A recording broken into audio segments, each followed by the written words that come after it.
Well, welcome everyone. Welcome to our second of three webinars leading up to the conference called Opening the Archives of the Impossible, which will be launched on March 3rd. So I'm really pleased to be with Professor Priscilla Wald of Duke University today. I'm going to introduce Priscilla, and then we're going to just engage in a free conversation around why the paranormal really is or should be central to so many of our academic disciplines and how it helps us rethink our categories and rethink our histories. First, the official stuff, which Priscilla has asked me to keep short, so I will. Professor Wald teaches and writes about US literature, particularly of the late 18th to mid 20th centuries. She is interested in the intersections of science, medicine, science fiction, and environmental studies, all themes, by the way, with very strong paranormal currents. She is the author of two distinguished books. The first in 1995 is Constituting Americans, Cultural Anxiety and Narrative Form. The second in 2008 was Prescient. It's entitled Contagious, Cultures, Carriers, and the Outbreak Narrative. Priscilla is presently writing a book called Being After Genocide on the conceptions of the human that have emerged from new developments in science and technology after World War II. She is especially interested here in tracking what she calls a new mythistory, particularly through the genre of science fiction, something we saw last week with our first webinar guest, John Philip Santos. Now, the personal stuff. I fondly remember my two most recent trips to Duke, both to the paranormal working group that Priscilla helps lead, and I hope we can talk about. The first was the last day of January of 2014 for a conference called Mutants, Mystics, and Aliens Outsiders, the Theology of the Paranormal in Myth and Popular Culture. The second was in October of 2016 for a lecture on my close friend and colleague, Elizabeth Crone, and her NDE after being struck by lightning. What so struck me, pardon the phrase, about both visits was the intense cross-disciplinary interest in paranormal currents that was so alive at Duke. I'm sure it's still alive. I mean, there were literary critics, scholars of religion, historians, poets, and medical professionals all present. It was obviously a multidisciplinary crowd and a very intense one. Priscilla, welcome. Welcome to our webinar. Welcome, I guess, to Rice University in some kind of digital form. It's good seeing you again. You too, Jeff. Thank you. Yeah. Let's start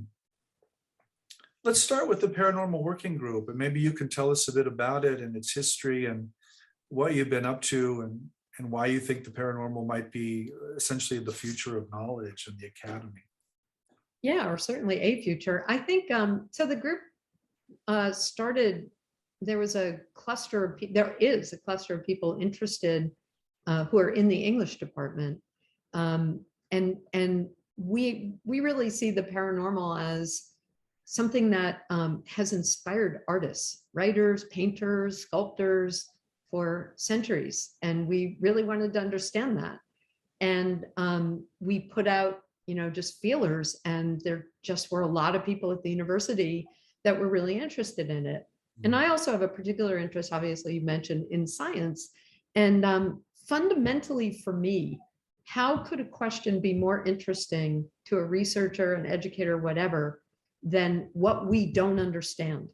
I mean, what are we doing if we're not trying to understand what we don't understand? And, that particularly the strange, the weird, what's going on there, and whether it is an inspiration to artists to imagine. There's something disorienting about the questions that don't make sense about our world, or to take maybe another extreme. I don't really see it that way, but another discipline or set of disciplines in the sciences. What are you studying but the things in the world that you don't yet know about, that don't make a lot of sense? And so for me, the paranormal is the cluster of things that raise questions no matter where we are, for any discipline.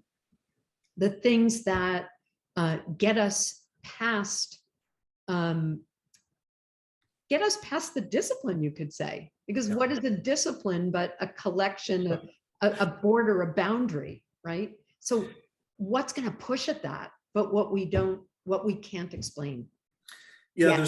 there's something disciplining about the disciplines, right?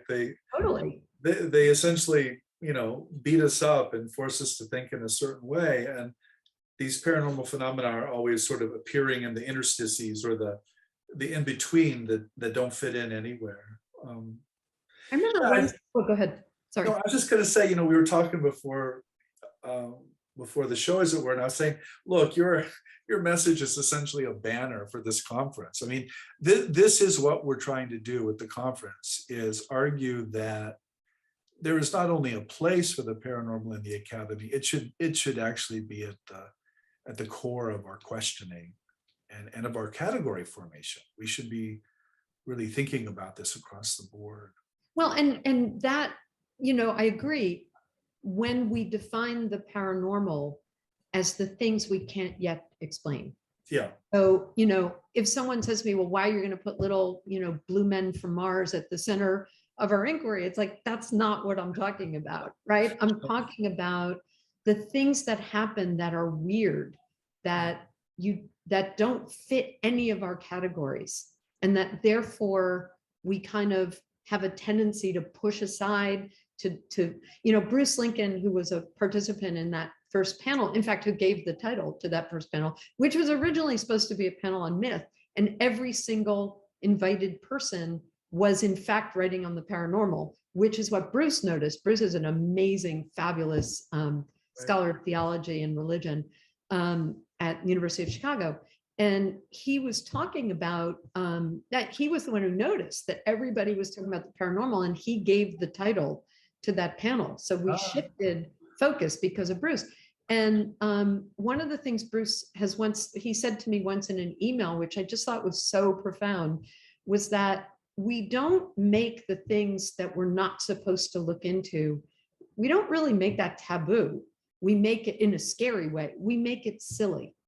The things we're not supposed to be looking at because they're really going to challenge something, we dismiss by making it like childish or silly or something like that. And, if I say to some people in a university, I'm studying the paranormal, it's like, oh, something I don't need to take seriously. Something, that's not Kant, but actually it is Kant, if you ask me, right? And I think I think that was so profound, what Bruce said there. Well, that whole panel was profound. I mean, it was. You were great on that panel. Oh, thank you. You also said something I continue to repeat. Yeah. Well, Nathaniel Mackey was there, Yep. and Victoria Nelson, and Bruce Lincoln. Yep, Yeah. All stars. Yeah, that was the panel, right? And yes. I remember, I was trained at the University of Chicago. I was not trained by Bruce. Bruce came in kind of as I was leaving. So I didn't really get to study much with Bruce, but I was so struck, as I've told you, by his paper, which was essentially about ghosts and hauntings in Vietnam, and how scholars do an injustice, a fantastic injustice, by reading these as texts or as discourses or as kind of Derridian, deconstructions, when in fact, these people are getting, the crap scared out of them, and they're being haunted by ghosts. And I was just so, that's not something I was trained to say, by the way. Well, and I want to do a shout out to the person who got Bruce there, his daughter, Martha Lincoln, who's an anthropologist, brilliant anthropologist. Who, of course, is working in Vietnam, or was working. That was, yes, on public health. And she came across all these people who were literally haunted. And she said to her father, I've been working on contagion, but there's this other contagion that, that is, I'm seeing all over the place. And he went over with her and investigated. And, kudos to both of them for having open minds about what they were seeing and experiencing and taking people seriously, as you say. Well, that's what I felt. I mean, I told Bruce that afterwards. But I mean, the whole panel was like that. And so let me back up. I mean, Can I talk about what you said on that panel? I don't remember what I said, but You please. said something also really important. And somebody asked, I think it was in response to a question, I'm not sure. I think somebody had asked you, well, why isn't this studied more? Maybe you just were saying why it wasn't studied more. And you said the problem is that the thing that these paranormal experiences people have so often happen around trauma. And so you can't ethically produce it in a laboratory. So there's no way really empirically, or at least you have to really get creative to study in any empirical way. And my husband, Joe Donahue, was a brilliant poet, was sitting in the back of the room, and all around him were people in white coats who had come in from the hospital. We were right near the hospital. And when you said that, my husband said they all started nodding. Yeah. And I thought, again, like spot on. So, Well, yeah. Well, thank you. I mean, I say that a lot because I think it's true. Mhm. And the people I've worked with who have been extreme experiencers all have been traumatized, and I mean, that's what a near-death experience by definition is. You almost die, right? I mean, Yeah. it's physically traumatic. And this is when these things spike. And then, so when people say, oh, well, you can't produce this in a laboratory, I'm like, of course you can't. You can't kill people. Right. You can't do that ethically. Or you can't have their spouse killed. I mean, some of your stories about, the woman, and I've heard this kind of story a lot, who wakes up in the middle of the night because her husband's speaking to her, but in fact, he's been killed at that exact moment in a traffic accident, 30 miles away. Like you cannot reproduce that. Yeah. Yeah. And as I joke, he's usually apologizing to his wife because that's what husbands do, is they always apologize. They're I'll always, let mine know. they're always wrong. Yeah. Okay. I want to back up a bit and ask you about that word paranormal, because I get criticized a lot for using it as well. But then when people tell me what we should be talking about, I'm like, but that's what they meant when they coined the term. I mean, that's exactly what it means. Right. But so it's a matter of kind of taking back the category and recognizing that it was actually academics and scientists who coined these words. Right. And then they kind of got lost, and we're trying to, essentially grab them back. But what I want to ask you is whether there's something in the water at Duke. I mean, come on, Duke University has a history before Priscilla Wald of looking at the paranormal. A very much more distinguished one, the Rhymes. Yeah. Who was, I believe, wasn't he a biologist? He was a botanist. A botanist, which makes perfect sense to me, because I think there's something so paranormal about plants. Yeah. And what I mean by that, and we're beginning to see that. And, another thing I would highly recommend is Richard Powers' novel, The Overstory, which is amazing. And I think has a paranormal, trees are speaking throughout this. But he talks about a woman, and I'm blanking on her name, but it's modeled on a real scientist. And actually several people have done this work. There's also a German forester who's done this, who have documented the ways in which plants actually communicate to each other. I'm going to put this in anthropomorphic terms because I don't know how else to say it, which is what's so interesting, right? We don't have the language for it, but that if a tree is dying and needs more water, the roots of other trees will start funneling water to it. And what do we call that? We can attribute human motives to that. I don't think that's fair to do, but I also don't think it's fair to assume that isn't. We don't know is the point. And that's science. And it's not creepy or paranormal, but it is so far beyond our experience that, if you look at the science fiction film starting in the 50s, and not just film, fiction as well, has this like proliferation of homicidal plants.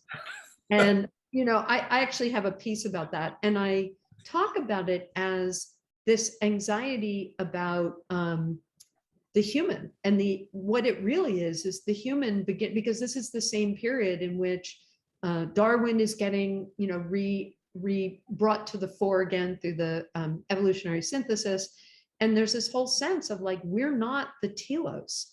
If we take evolution seriously, something should come after us, right? We're either going to go extinct or evolve into something really different. And there's a kind of apocalyptic feeling about that. And I take the homicidal plants as an emblem of the terror of nature in some way. Well, but it's plants, not animals. Yeah. Well, the other, of course, implicit theme there is plants that interact with human neurology in kind of psychedelic ways. And oh yeah. I mean, the relationship between human beings and plants is ancient, and the role that plants have played in the formation of religious belief and mythology. I mean, you could make the argument that, human myth and religion are actually the plants speaking through us or speaking with us. I'll take that. Yeah. But I think regardless, I do think that there is something profoundly uncanny about plants, and you can trace it. Again, animals, I'm not saying, I don't want to put one against the other, but there is something really uncanny about plants. Again, like we have pets, right? And we talk to our pets, and we've already incorporated them in that way into our lives. But plants, we might have plants, and we might even talk to plants. If they start interacting with us in the way animals do, that's a very different thing. Well, we eat plants too, and they become us. Totally. And they maintain us. They are our life source. And then, of course, we become the plants when we die. I mean, I like thinking of it that way. Yes. So listen, you mentioned the ecology of the paranormal and environmental studies. I mean, obviously that's where we're going here. Can you say more about that, and why the paranormal should be at the center of environmental thinking? Again, well, and I've also gotten off Rhine. So if you want me to go back to Rhine, I'm happy to do that. But there is no online. There is no. Well, and I do want to make one other point that I've noticed about why, some place like North Carolina. And I remember being here the first time I was here in the summer, and I'm from the north, and the insect life and the plant life and the humidity, it makes you almost high. It is otherworldly when it gets really hot and steamy and humid here. And I began to understand where, oh God, now I've blanked on the name, magical realism came from, right? It's hypnotic. And so I really do wonder if there is something biotic going on in that way. But why environmental science? I mean, I have a lot of reasons for that, but the simplest and most obvious is that we really need to be thinking in a radically different way if we're going to have any hope of inhabiting the planet differently. And I think as we've been talking about, so first of all, the one thing that the paranormal does that is very important is it disorients. Yeah. It unsettles our thinking. Yeah. And we need that unsettling for all of our knowledge. I mean, that's what draws me so much. I love having my thinking unsettled. I love being mystified. The experience, that experience. And so I think on the one hand, to study the environment and to begin to address these issues, that's imperative. But then the flip side is what we've been talking about, that there is something uncanny because of how we have classified that world and how it defies it. And we see all the time, like these classifications. It's not just the plant world, insect life, microbial life. These things are constantly, when viruses were first identified in the 50s, in the 30s with, the more sophisticated technology, but they really in the 50s, when people get serious about studying viruses, the thing they're astonished by is that it defies our definition of life. Yeah. It doesn't reproduce the way we think living things are, and it doesn't metabolize the way living things are supposed to. It lies dormant until it has food. I mean, all of these characteristics. And what do they say constantly in the mainstream media when they're talking about this? The twilight zone between the living and the dying. That's the virus. And what does it do? It gets into a human being and gets into the nuclei of our cells, takes them over, and changes the information that our cells are delivering. Well, that's medical science. But how is that not invasion of the body snatchers? Which in fact echoes a lot of the medical science when it talks about the way that the pod people are working. And of course, what are they? Pod people. They're vegetables. Of course they're vegetables. The thing from another world is a vegetable from a planet. One of the journalists in the film calls it an intellectual carrot, which is one of my favorite lines in all of film. And what is it? It's come from another planet where clearly evolution has been botanical rather than animal, right? It's been vegetative rather than animal, and it's smarter than we are, right? Even though it looks like Frankenstein, whatever. Whatever. Could have been different, but it isn't. And it feeds on human beings. And what does it do? It has no more regard for us than we would have for a field of cabbage. Another one of my favorite quotes from the film. What is it that's getting worked out there? Tremendous anxiety about what the human is and our need to be somehow outside nature when we're not, which is also what genomics was telling us, right? Yeah. Amitav Ghosh was here at Rice last fall, and this is essentially what he talked about. He talked about the need to think about a kind of vitalist metaphysics and what he called non-human agents, which is really what you're talking about here. As a real other, as a genuine other, right? Yeah.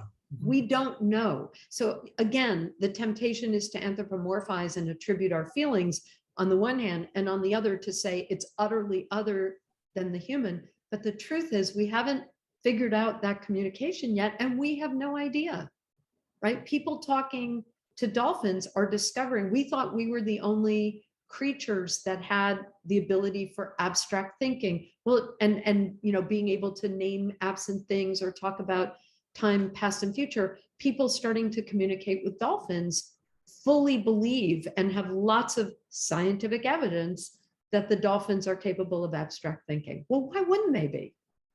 Why would we be the only ones who evolved that particular thing? Yeah, we have things that just we seem able to do. But again, what do we really know about these other things? No, I'm totally with you, of course. And, it explains why you're so interested in the paranormal, because of course it kind of pushes beyond the human in a big way. So can you say more about science fiction and why it's an important genre here, and why you're interested in it, and what you mean by myth history, and what you think's happening in terms of this new story forming? That's a lot. That's a lot of questions. I'm sorry. Let's go back. How about just science fiction? We'll just science fiction. Okay. So for the reasons we've been talking about, because these are the topics of science fiction, and science fiction, which has been around for a long time, even prior to its name, and it gets named in the late 1920s. But science fiction, the mass media, genre, really takes hold in the 1950s. As all of these questions that I'm really interested in are emerging. And the questions that I'm interested in, on the one hand, we've just had this talk about trauma, collective trauma. Of course, this genre is going to emerge of World War II, of two world wars, really, but of World War II and the massive techno destruction, genocide of various kinds.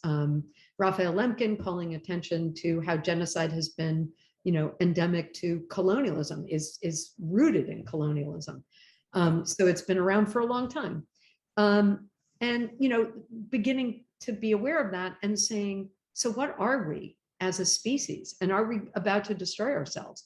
Meantime, so these questions coming out of the UN efforts to imagine human rights, to imagine a way to sacralize the human in a secular world, such that, I'm thinking of Emil Durkheim here, who says the religion of the human is humanity, right? And we are the worshipers and the gods at the same time. And what does that mean? How do we imagine something that will make the human inviolable, that will make genocide truly unimaginable enough for people to recognize it and address it? And not just genocide, but all other kinds of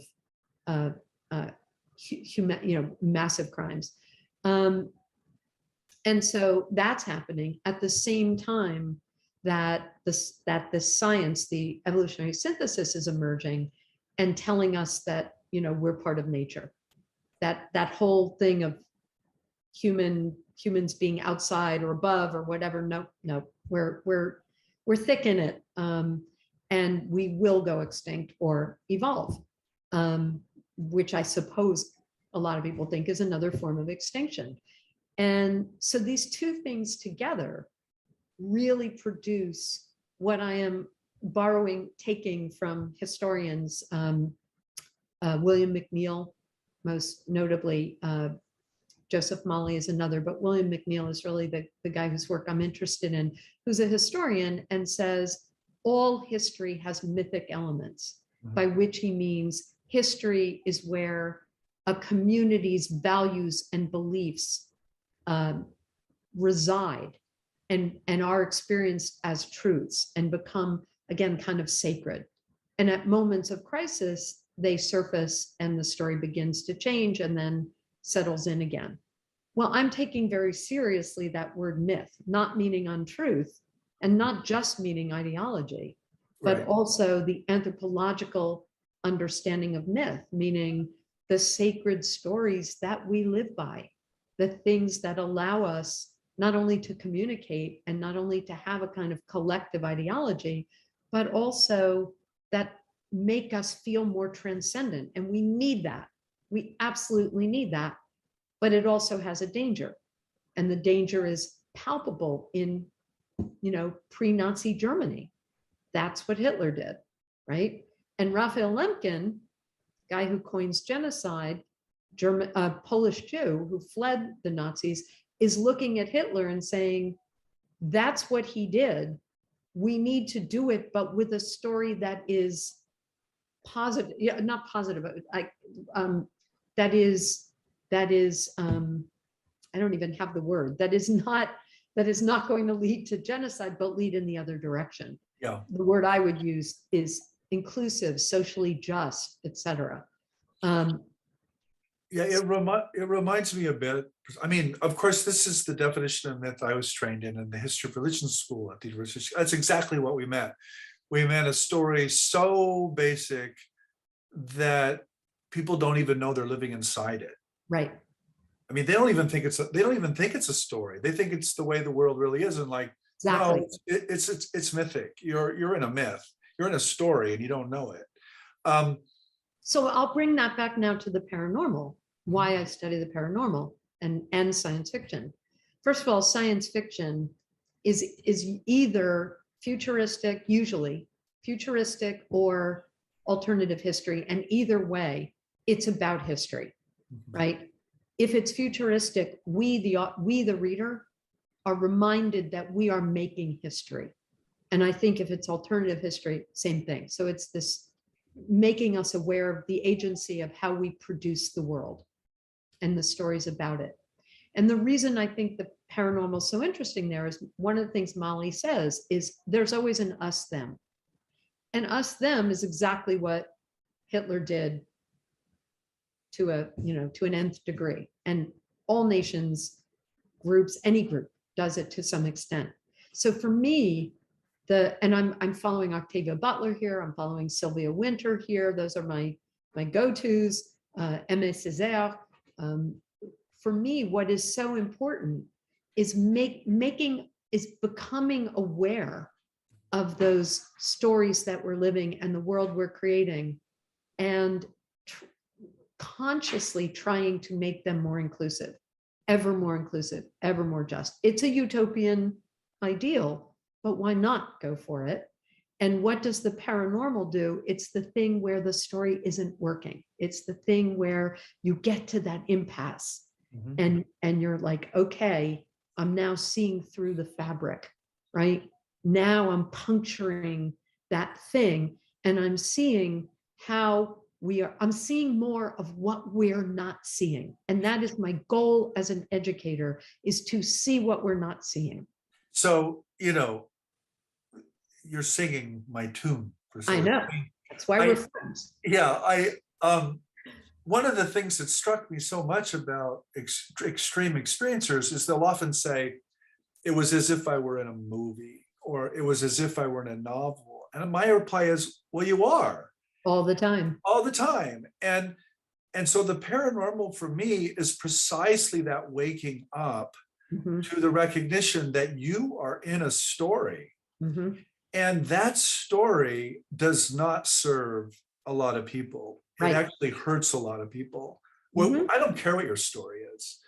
And so that's what that's what I hear you saying. That's 100% what I'm saying. And take what has emerged during the pandemic is we have made more visible to a larger group of people, right, who hadn't been seeing it, structural racism. Yep. And structural racism, I mean, the pandemic, I've studied it for a long time. It was not news to me that there were, certain populations totally corresponding to the ones receiving the most racist treatment in the US and elsewhere, right? So different populations in different places, because race and racism manifest differently. But that was should not have been a surprise to anyone. It's been visible forever, but it became more apparent to a broader public. Yeah. And that was what the Black Lives Matter protests were about. And I just was reading today about how traffic deaths have skyrocketed during COVID. And there are all kinds of reasons for that. Fewer people on the road meant people were driving more carelessly and got used to it. Now people are back on the road, et cetera. People are angrier, more disoriented, all kinds of things. I went through a red light the other day completely. Fortunately, it was 6 a.m. and, no one else on the road, just disorientation, right? But of course, which populations are getting hit hardest? Black and Indigenous, of course. And there are all kinds of reasons for that. More likely to be pedestrians, maybe smaller cars, all kinds of reasons that were given in this article. But structural racism is palpable in this country. And the first thing we need to be addressing, everything else follows from it, and including climate change, everything. And that was the Black Lives Matter argument. That is the Black Lives Matter argument. How do we get there? We have to make the story visible. That's also waking up and realizing you're in this really bad story. It's really bad. It's really, really bad. The myth history that needs to get rewritten urgently now. Yeah, I couldn't agree more. And this is why I think that, so I think one of the knee-jerk academic now responses to the paranormal is it has nothing to do with social justice. And I just disagree. I just think that's wrong. And I think you've articulated very well why it's wrong. It's such a powerful argument. I just want to honor your argument. I just think it's right. So I do too, obviously, but that's why. But I also want someone to tell me if I'm wrong, because again, same thing. Also another way to go. This is a related, not directly related comment, but years ago I taught a 30-day workshop on sexuality and religion, and it was the same premise actually, and it was that if you grew up religious, you grew up inside a story, and chances are that story, you came in conflict with that story at one point. Usually around, at that point in the culture, it was gender and sexuality. And I made the mistake of starting the 30-day workshop by going around the room and asking people to tell stories. It took a week and a half. And I mean, people were bawling and crying. And I think in that group, there were probably 30 people in there. I think there was one person who had a positive experience of the culture that he or she would happen to be born into. Everybody else was, no, they hit a wall, the story ceased to work, and then it didn't work anymore. And then they're caught, they're caught in this moment that you're describing so well. Which is the reaction we're seeing, with white supremacy. I mean, white supremacy is about a lot of things. Yeah. But one of them is people don't want to change their story. They don't want to. This is the banning books that's happening now that is so shocking. And you're in Texas, you're right there. Sure, it'll come to North Carolina if it's not here already. But the the not wanting to see is like, if you're ontologically invested in your story, you don't want to see what you're complicit in. And it's painful. What do you do with that information? And I just wish that as educators, that's something we could work on, is like, how do we bring people to this understanding in a way that allows them to accept it without being so reactive? And again, I'm being utopian, but well, how do we? I mean, that's a really, because I do, by the way, work and teach in Texas. Thank you for recognizing that. It is different, frankly, than working and teaching in the Northeast, which I've also done, and or in California, which I've also done. We're in Durham, North Carolina, to be fair. I mean, yeah. Progressive politics in my particular city. We have great governance in this city, the best I've ever experienced. So how do you do that though, as an intellectual? How do you think about it, Priscilla? I mean, obviously you've thought about it a lot. And how do you work with young people in the classroom? And how do you talk to people who aren't there, I guess, is what I really want to know. How do we talk to our publics, I guess, is the question. I think, I wish I had a good answer, because I don't think I've done it particularly well. And I try to follow other people. But I mean, I think the first thing I learned as a teacher is the most important thing about teaching is listening. Mm-hmm. Right? And how do you meet someone where they are? How do you hear anger and recognize fear, for instance? Mm-hmm. I've had that experience a lot in a classroom where a student will get really angry about something we're doing, and it's clear something has made them feel that they're not smart, or that they're not getting it, and or that they're not being, well, let's start there, and recognizing that that's the problem, rather than that they hate something. And as a teacher, that's a beginning. And I guess, I try to hear what it is that people are really saying. I mean, I heard a podcast the other day with a woman who was rabidly wanting some book not to be taught, an interview with her, not to be taught in the school. And what I was hearing was this thing that people are saying, oh, you're teaching my children, to hate America, that's one, or you're teaching my children that all white people are bad, and the interviewer was so good. And she said, but isn't all literature, students will identify with the protagonist of the story, and the story, it was the author who was saying it. I wish I could remember, it wasn't the interviewer. I wish I could remember the name of this author. It was one of the blue boy. No. And I want to read the book. So, I'm sorry, I can't remember it. I feel bad.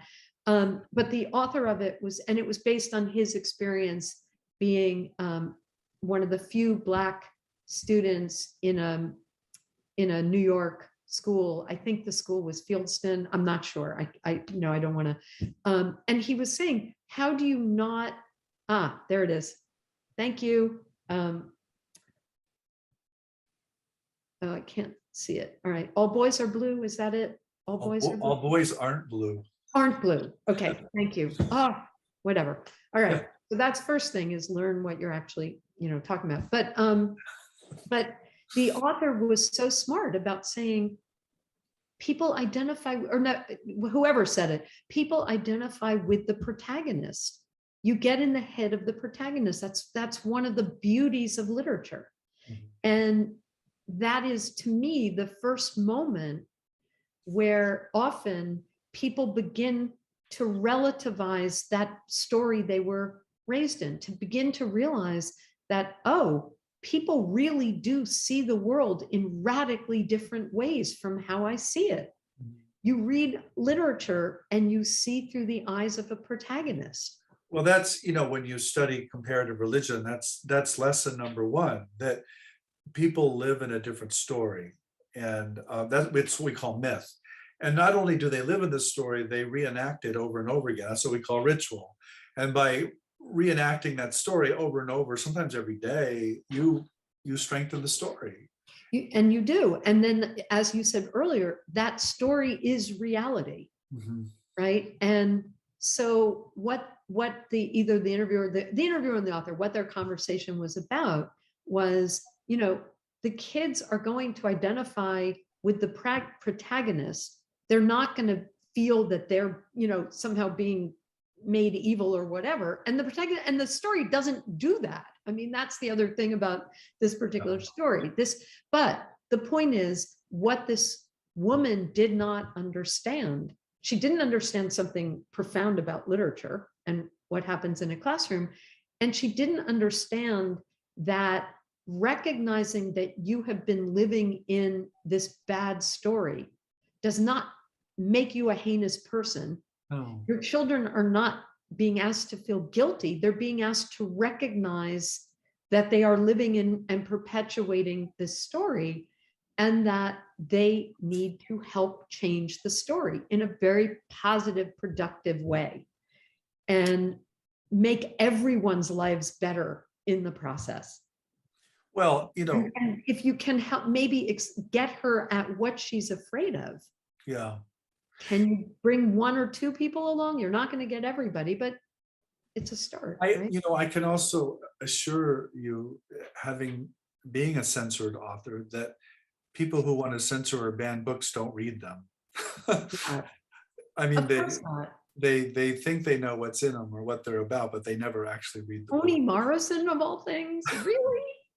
Are one of the finest writers of the century, of the previous century. Like, really? Mouse? You don't read the book. Yeah, just don't read it. Just tell people what it's about, and it's something bad. Yeah. And also, and then that's the other thing, is like, who are we trying to protect when we don't read about the negative things that people have experienced, the negative things of our history? How is that? How are we not going to make a better world if we don't know where we've gone wrong? It's like, if somebody writes an essay and I don't tell them, if I don't tell them what isn't working in that essay, how are they going to improve as writers? It's the same thing. We're writing this story. How are we, if we don't see where bad things, awful things happened, how are we going to prevent them? Well, that's, the reason it's called the Archives of the, it's named after authors of the impossible. And that's the whole principle, is that we have to wake up that we're actually authoring our own realities. Mm-hmm. And what the paranormal is when reality breaks through those stories and says, hey, guess what? The story you're living in isn't reality. Mm-hmm. And that is scary. Terrifying. It's terrifying. Utterly disorienting. And you can welcome the disorientation, or you can do your best to shut it out. Yeah, I mean, it's also delicious. I mean, I think this is what an intellectual is. I think this is what you were trying to articulate earlier. I personally love when my story is busted, Me too. you know, but why? Well, I mean, Well, to me, that's a mystery. Why is it delicious and inviting for some people, and it's terrifying and blasphemous to others? well, I why does somebody want to fly to the moon and someone else doesn't, right? I mean, like, so I talk about this a lot when I teach generally, but, especially science fiction, but generally, that I have always wanted I watch The Matrix and you see this dystopic world and no one wants to live in that world. And I think, oh my God, how cool to discover that gravity isn't real. yeah. Like run up walls and do But he these. flies away. He flies away at the end of the Oh my movie. God. I look at that and I'm like, that is so cool. And think to myself, God, I would love to find out. I would love to be alive when something that we all just assume was true, you discover isn't. Like people come from another planet and inform you about what's going on out in the galaxy, somewhere else in the cosmos, whatever.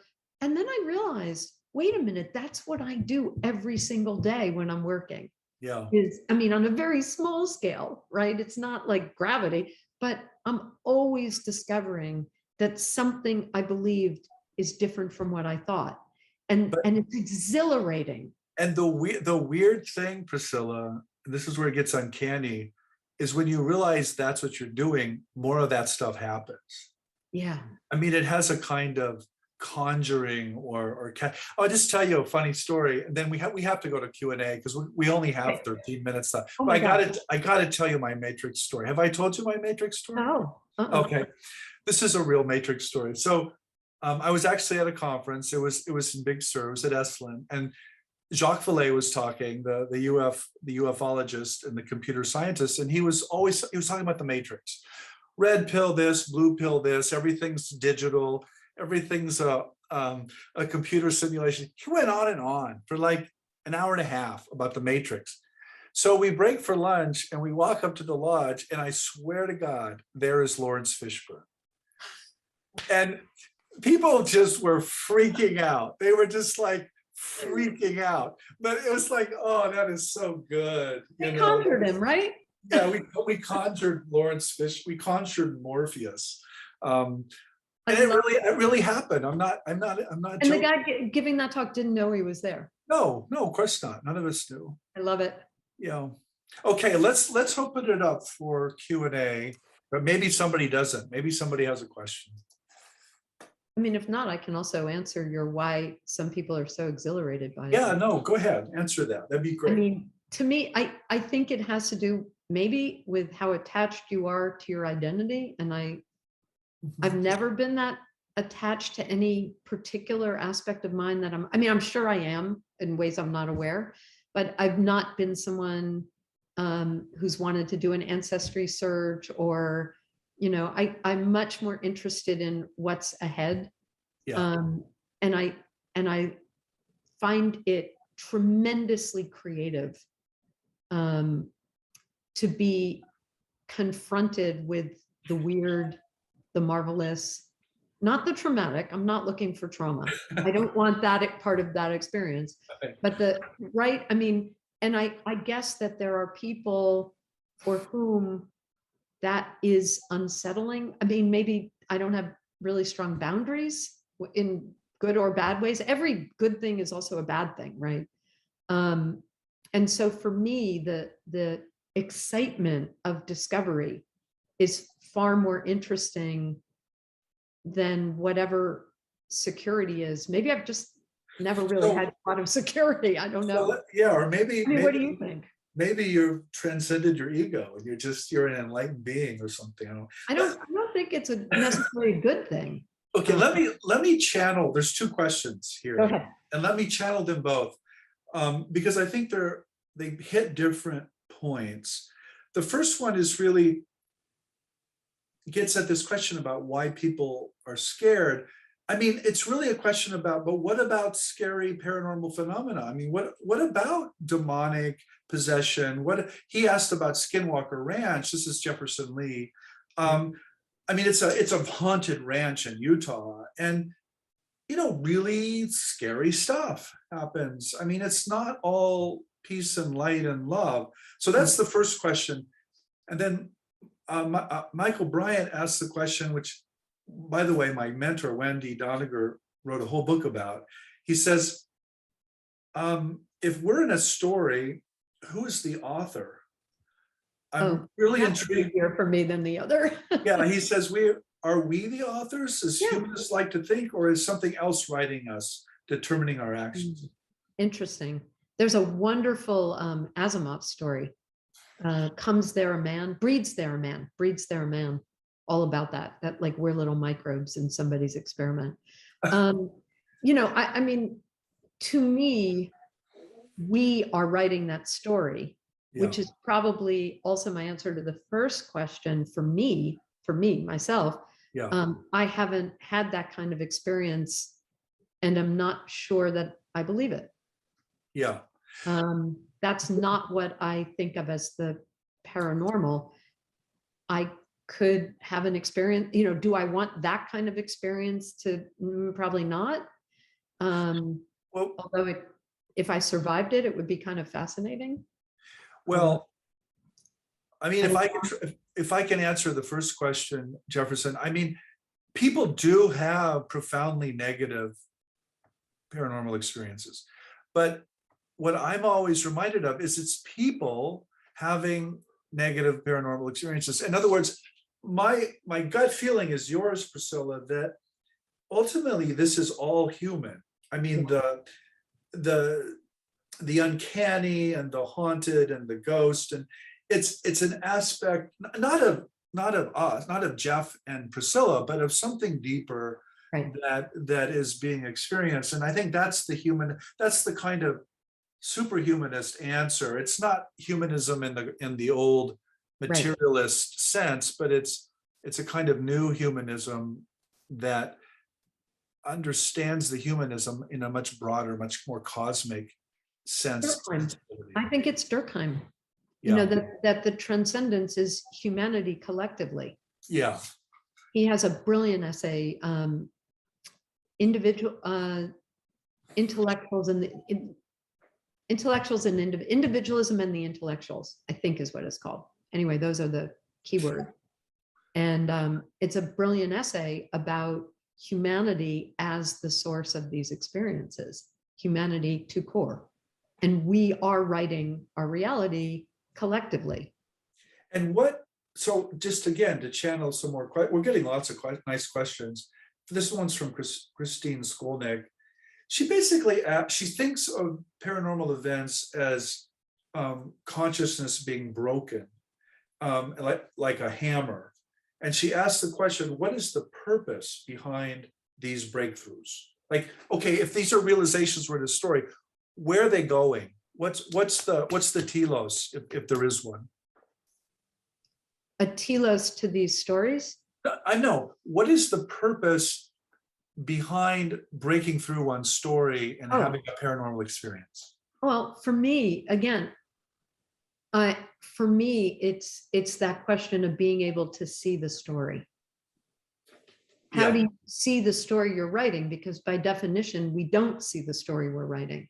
So what is it? And it is often trauma. I mean, this is why structural racism is so important, because if you are living the negative, the worst of the reality of structural racism, if you're Black in the US, for instance, or Indigenous in the US or whatever, you are more likely, Du Bois, this is double consciousness, you're more likely to see through the story.